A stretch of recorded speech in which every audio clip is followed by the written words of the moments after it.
ay rated SPG. Striktong patnubay at gabay ng magulang ang kailangan. Maaaring may masiselang tema, lengguwahe, karahasan, sexual, horror o droga na hindi angkop sa mga bata. Dito na nga susubukin ang katapatan ni Gabo. Matapos ngang makuha ni Gabo ang mga ginto mula kay Mr. Chan, ay agad naman niya itong iniuwi sa kanila upang magpahinga at pag-isipang mabuti ang kanyang susunod na plano. Ngunit wala ngang kaalam-alam itong si Gabo na minamanmanan na pala siya ni Lawin at Uwak. Matapos ngang pumasok si Gabo sa loob ng kanilang pamamahay, ay tinawagan nga ni Lawin at Uwak itong si Tatang. Sabay sabi na itinakbo na umano ni Gabo ang mga ginto. Tila dismayado itong si Tatang, subalit naniniwala si Tatang na siguradong ibabalik ito ni Gabo. May tiwala umano siya at hinding-hindi iyon magbabago. Kaya mungkahi nga nitong si Mang Tomas na wag muna nilang pangunahang husgahan si Gabo. Tingnan na lang muna nila dahil baka nag-iingat lamang ang naturang tao. Samantalang, iniabot na nga agad ni Gabo ang naturang mga ginto. Hindi nga makapaniwala si Lawin at Uwak na magagawa ngang ibalik nitong si Gabo ang mga ginto. Anya pinagabo na hindi siya masisilaw sa kahit anong bagay dahil ang importante sa kanya ay hindi mawala ang tiwala ni Tatang, sapagkat si Tatang ay nagtiwala rin sa kanya na magbigay ng pangalawang pagkakataon at iyon ang hindi niya sasayangin. Kaya naman napahanga ni Gabo si Tatang at bilang ganti ay nagbigay nga si Tatang ng pera dito kay Gabo at sabay sabi na pumunta ito sa ospital dahil operahan na nga raw umano ang kanyang ama.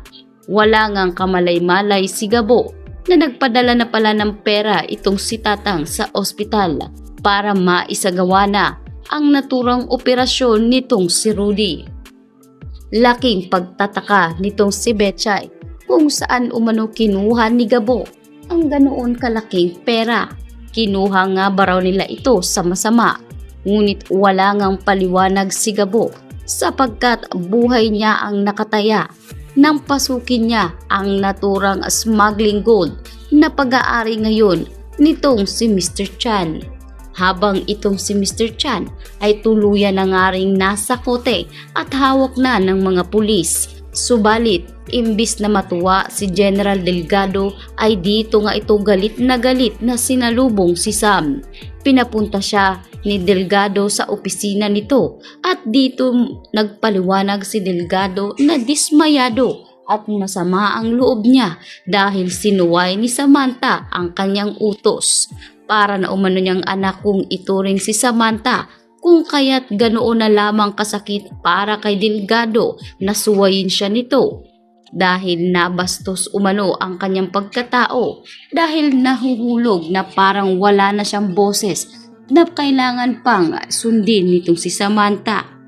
Ginagawa umano ni Delgado ang lahat para sa suspensyon nitong si Samantha na hindi matuloy. Subalit sa ginawa nga nito ay baka matanggal pa ito sa serbisyo. Dahil ang mga reports nitong si Pia ay talaga namang matibay at may ebidensya.